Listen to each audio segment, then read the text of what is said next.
Hey, what's up guys? So about a couple months ago, we went down to San Francisco to meet up with Shane Ruggieri, who's a professional colorist at Dolby. And I don't know if you guys recall, but a couple months ago, we did a cinematic test using the Sony A7S III. If you guys have not seen that video, I will leave it linked down below. We had some extra footage from that shoot, and I thought it would be a really cool idea to meet up with a professional colorist, learn their workflow, and really be educated about all these new technologies like Dolby Vision, HDR. This video is kind of long, so I recommend you sit back, maybe grab some coffee or whatever your favorite drink is. Also, I reached out to you guys on Twitter if you guys had any questions for Shane, which he will be answering later in this video. So without further ado, let's go ahead and begin. So I'm here in the studio with Shane, and as I mentioned before, I am no pro colorist, and this is really a unique opportunity, and I'm actually excited to be here because Shane is going to actually be color grading some of that Sony A7S III footage and then kind of walk us through some of the step-by-steps. So Shane, maybe introduce yourself and let us know what you do at Dolby. Great. So my name is Shane Ruggieri. I'm a colorist and senior production engineer for Dolby. Main job at Dolby is to kind of communicate and create content, number one, and also to create a bridge between the technical and the creative community.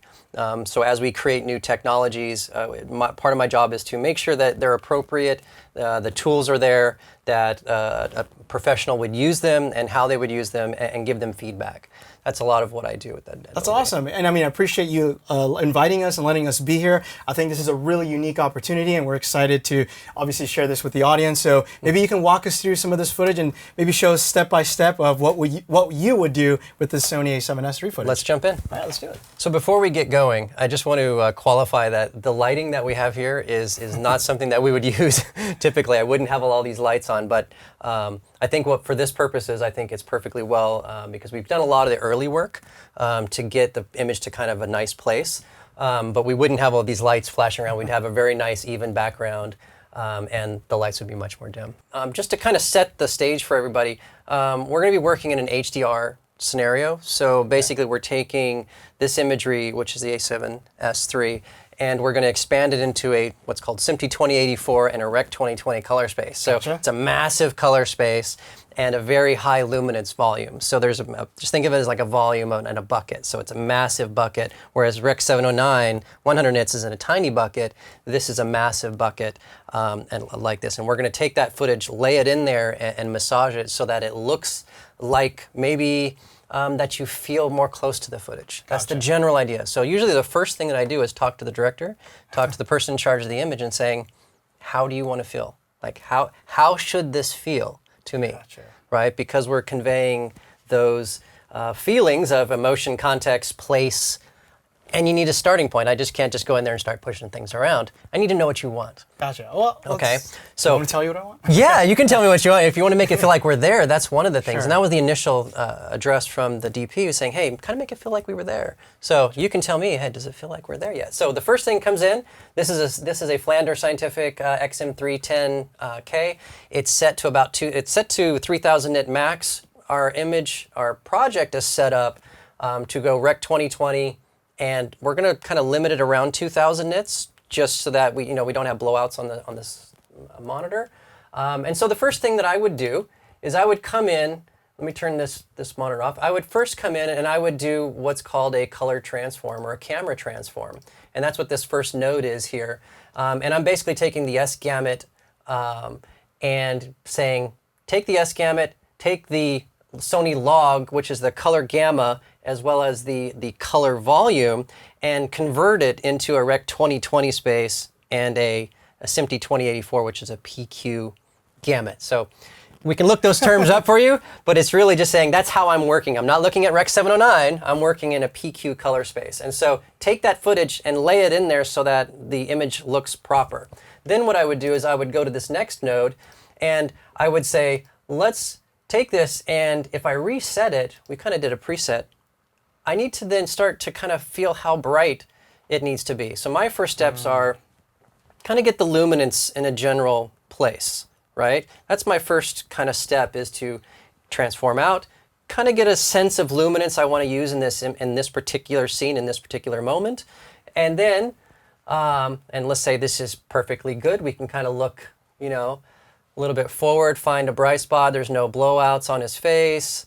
It looks really nice, you know, and then all of a sudden I'm going to start getting feedback from the director or whoever's in charge of the image saying, okay, yeah, that's about how bright we want this image. And this here actually can go a lot brighter. So again, 2000 nits, you might start to blow out on your camera, but if you're looking at it here, we could actually make it feel like the real lighting in that scene when you were standing there on set. So are you doing it based on, obviously this is a Flanders scientific monitor. Right. You're not, I've noticed you're not really looking at scopes. No. So you just look at, basically how it looks here is how you're going to grade it. Well, to some degree. Well, yes and no. I am peeking at the scope to make sure that I'm not blowing out any details, because I want to retain all that detail. In this particular, sometimes you don't want to retain all the detail. Right. In this particular sense, I think it's valuable to have that because it gives a nice, smooth representation of that image. There's no real bright lights in there, so we don't want to blow something out and lose detail in the shirt. Because that's probably the brightest image, or part of the image is right in this area here. So, you know, I think for you, you might just say, does this start to take on, you were there. Right. Right, I wasn't there. Does that start to feel like it was there? I'd say it was a little darker. It was darker there? A little bit. So how about as we come into here? Yeah, it's a little bit more. Right about there. Okay, this is the process. Yeah, gotcha. Right? You have an idea, you're the director, you have an idea of what it should look like. Well, I wasn't directing this, but... Saying right now you're the director, right? Sure. And you are going to help me craft this into that moment that you want to, as part of your story. Next, we do things, a lot of times, there's an outdoor scene and you're like, oh, can you bring the sky down? Can you swap the sky out? Can you change? So I have another node that it says, here's your sky nodes, here's your blues, here's your, you know, am I changing the sky, am I replacing skies, that kind of stuff. So I have a node built into that, which I don't currently am not using because there's no sky in here. Right.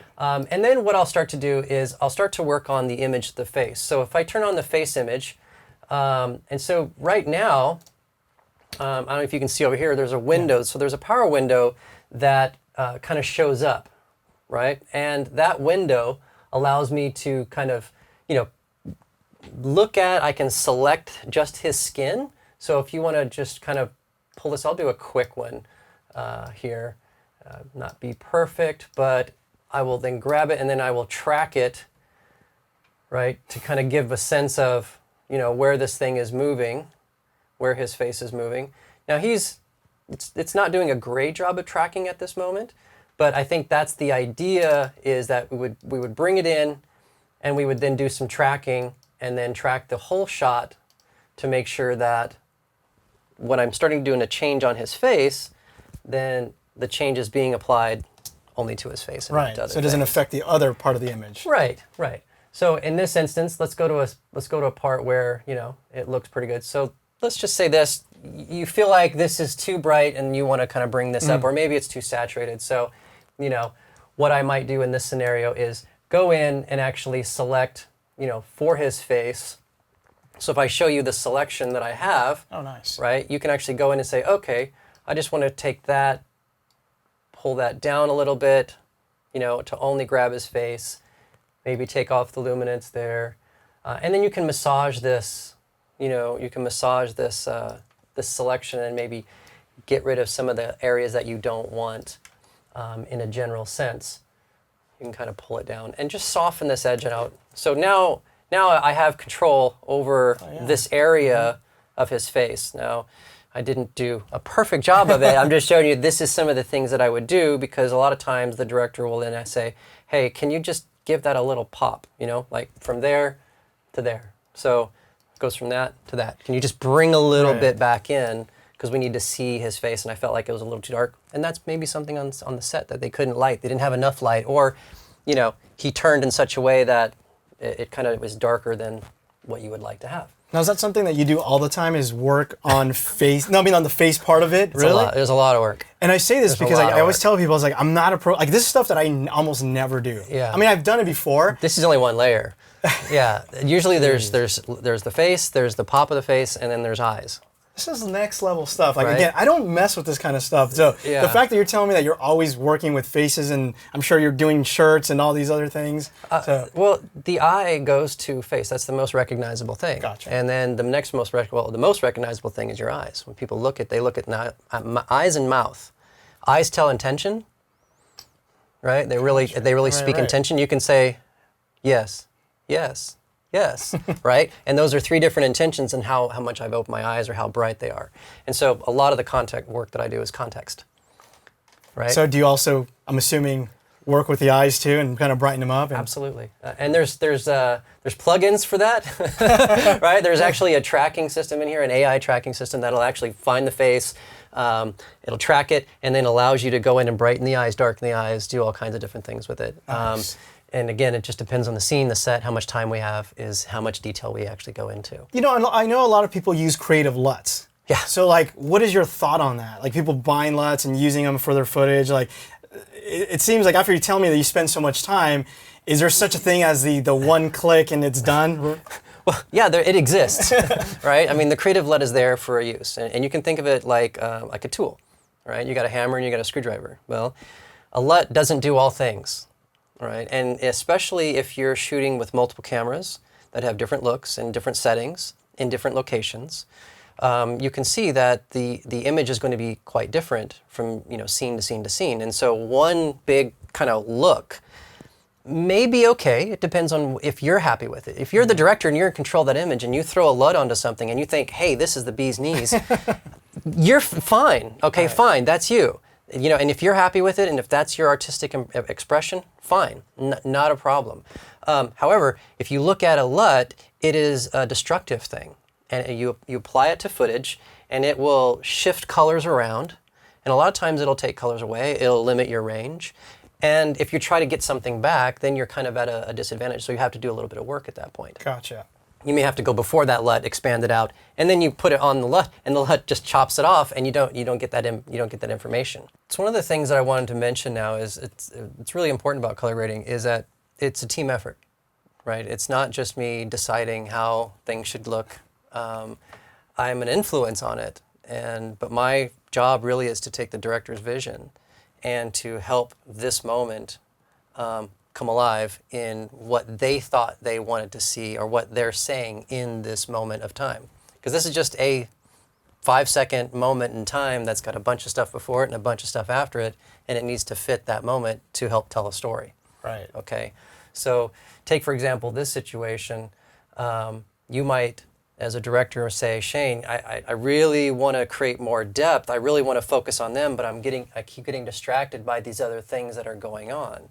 And so one of the things that we might do is create, pull it down. You could have done this on set, but on set it might have looked a certain way. And when you're looking at it, now we get it into the color suite, and you're like, you know what? It needs to be darker. So we might do something such as this. We might take and create a bottom edge, like a bottom edge, and then just soften that up. You can kind of soften this edge up to pull, pull that bottom kind of out of contention. Mm-hmm. So as before it was there, you've got this nice bright edge. Now right. You've got this darker edge, and you can actually do, one more. You can actually do that same kind of thing. But now, let's take it and take it from the top. So now, we could actually pull down a little bit on the top, and even maybe just kind of angle it a little bit, to kind of pull in the eye, right? So that you're kind of pulling in the attention. Again, this is not every time. And it's not in every scene. Every single scene has its own elements and what looks right and what feels right. But if you take these off, now you've got a whole different feeling of this scene, and you're much more intimate now, and you're just kind of looking at this light, and your eye is kind of guided between these two people. It's amazing that these two changes made a pretty drastic difference. And we didn't even touch color. No, this is just luminance. Right. This is just relighting. A lot of what color correction is relighting recoloring, picking up a color. It's part of the correction, color correction part. A lot of times you just don't have time on set.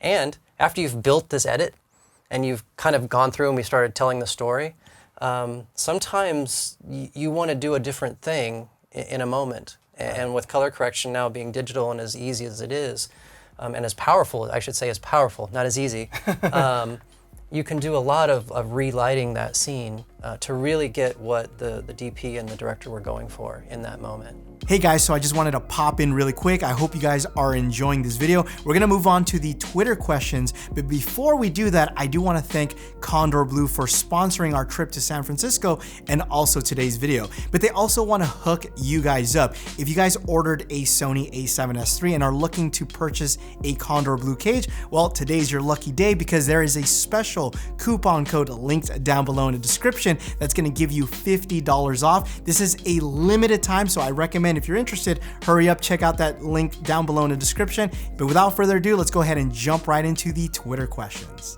Now, Shane, before we go into Twitter, I actually have a question that I would like to ask you. So we hear a lot of like Dolby Vision, Rec 709, HDR, which can be confusing for a lot of people. Can you elaborate what Dolby's doing with Dolby Vision, what that means and all this stuff? So go ahead. Sure. So there's the way that we used to do footage, some years ago, was called SDR, so Rec 709. It just defines a color space, just how much color that you actually have. And it also kind of determined set a luminance level. And it was by default because it was referring to the CRT tube. You remember those old tubes? Yeah. Oh, yeah. So if you got them above 120 nits, they started to make noise. Right, and they only kind of got to about 120 nits brightness-wise, right? So that's where that brightness came in, that 120 nits or 100 nits value. And a nit is just a level of light, right? That's just a way of saying how bright is something.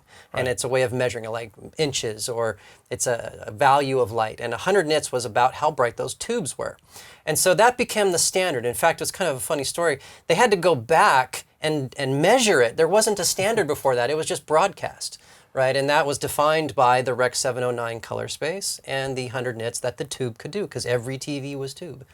So when HDR came about, Dolby looked into the market and said, well, what are the issues? What are the problems? Where can we make a big impact? We're not like on an incremental impact kind of company. We wanted to make a big difference. And we looked at the broadcast and we looked at delivering content, and there were a number of issues out in the market. One of the issues that was really near and dear to my heart is what happens when you create thousands of dollars and thousands of hours of content, right? You've put tons of time into a 5-minute piece or a 10-minute piece, right? Now, you've done all this work, all this time and energy, and I send it out into the world. You have a different television, you have a different television, you have a different everybody's got a different television looking at it on different things.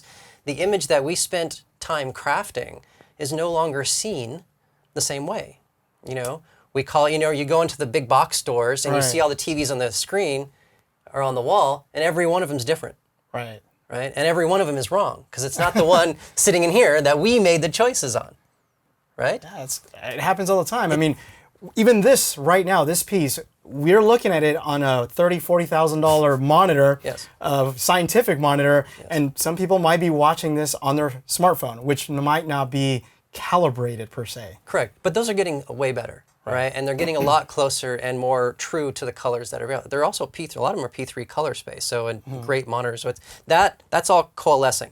But to get back to HDR, so when we saw was, well, number one, we had LCDs. Gamma wasn't important anymore. Gamma was a function of the tube. It was a physical property of the tube. That 2.4 gamma curve, that was a physical property. That gamma function doesn't exist in here. It doesn't exist in there. It doesn't exist in your phone, right? So why were we using it?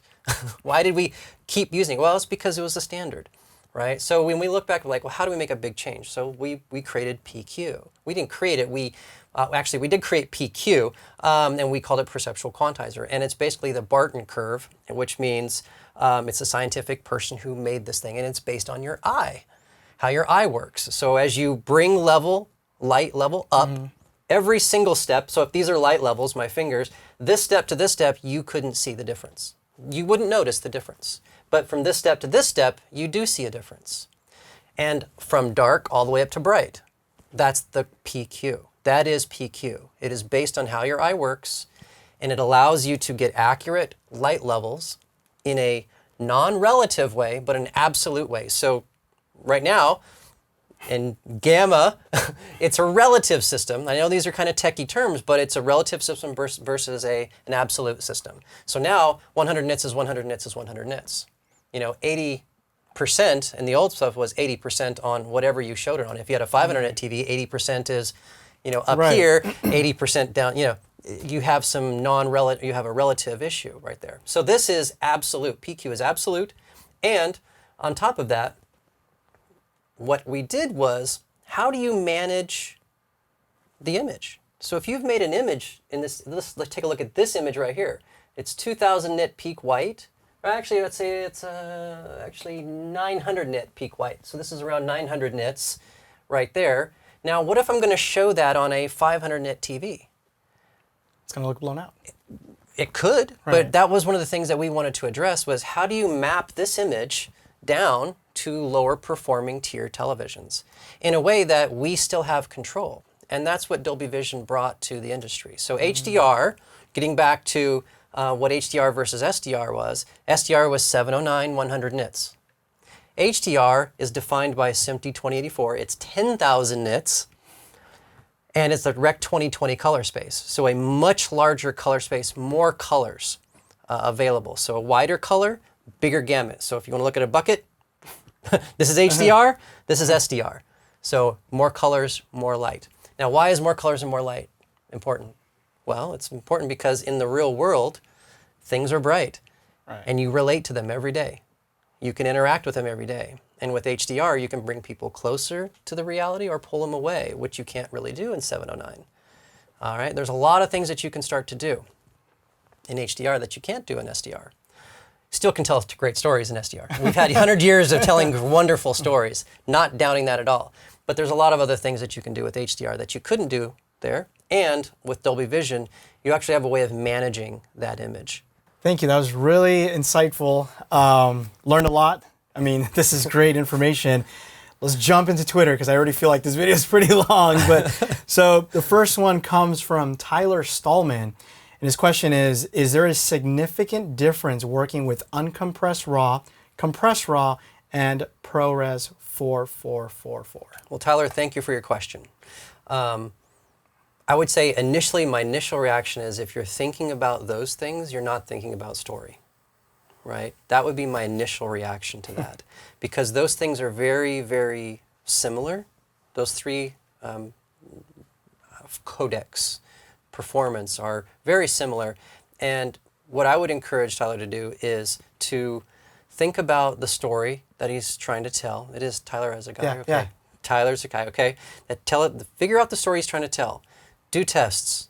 Record in that format, record in this format, record in that format, and see if he's getting what he needs out of that format. Because those three formats have just slight differences, right? And yeah, you get more out of a lower compressed raw image, but do you need it? Number one. Do you have the system that can push it and work with it seamlessly, real time?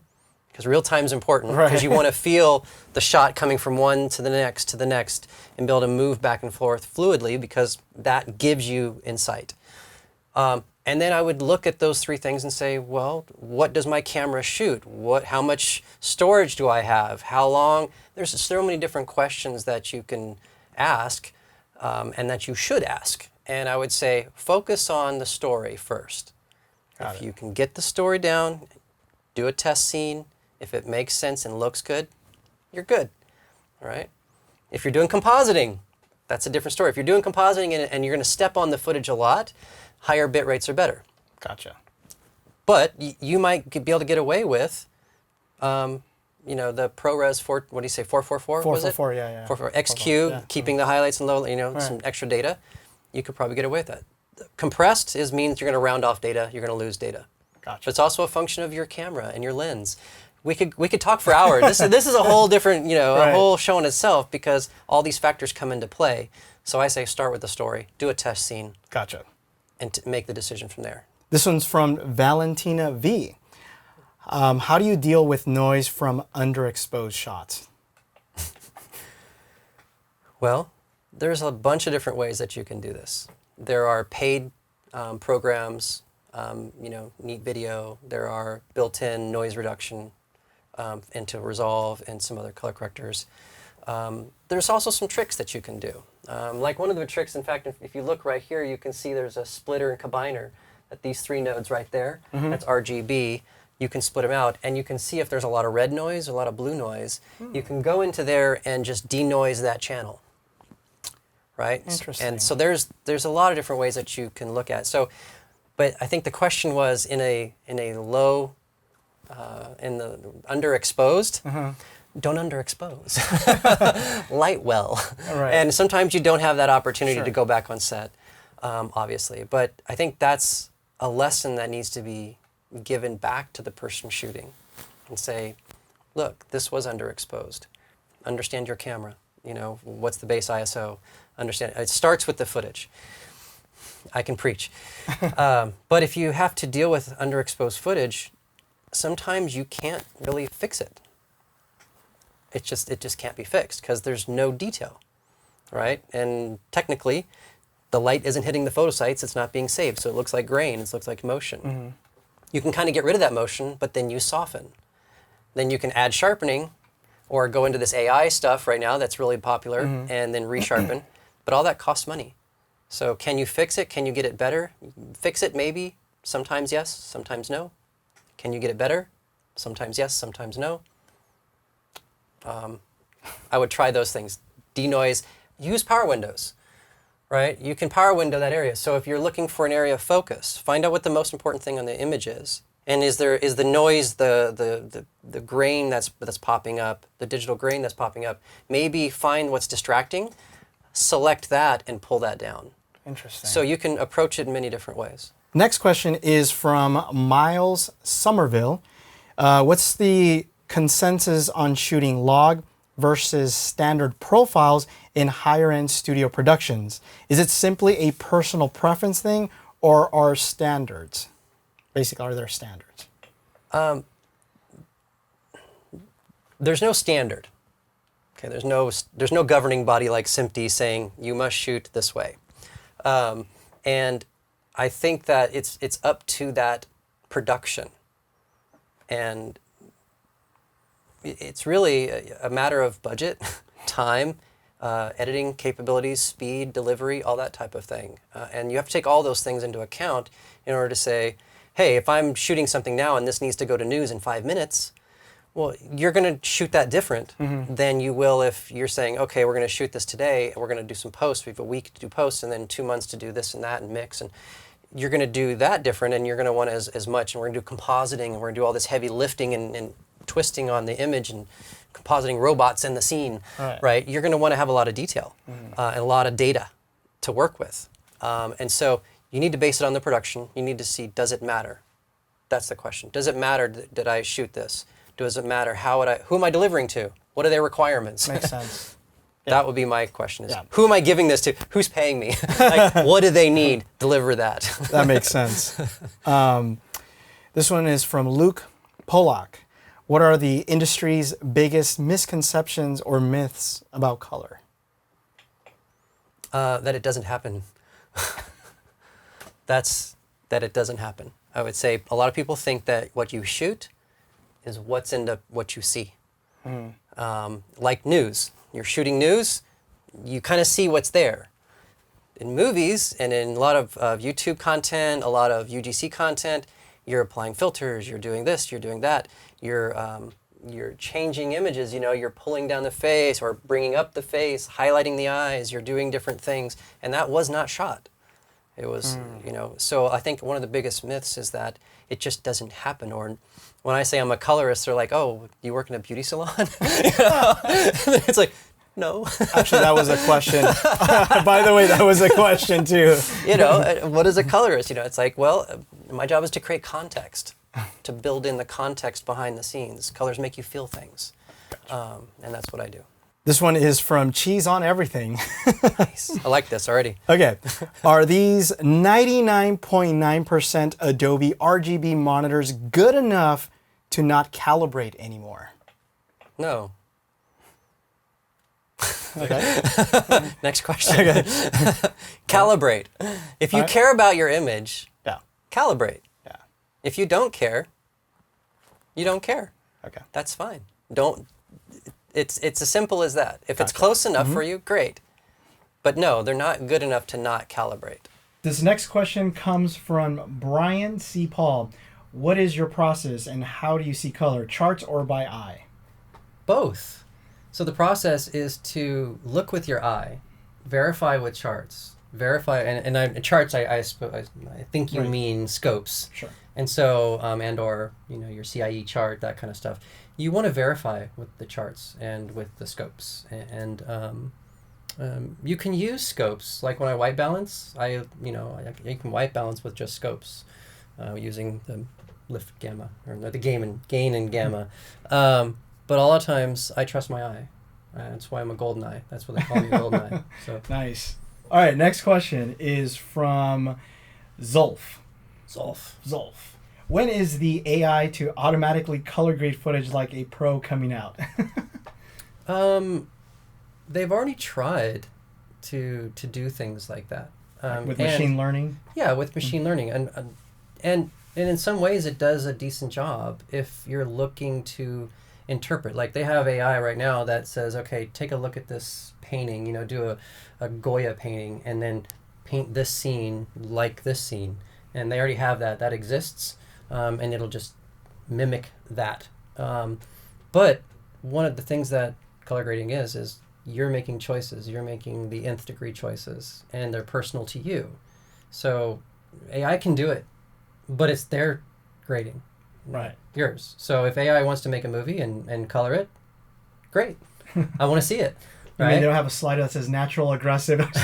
They might, but it's there. It exists, right? There are some existing things that are out there that are experimental.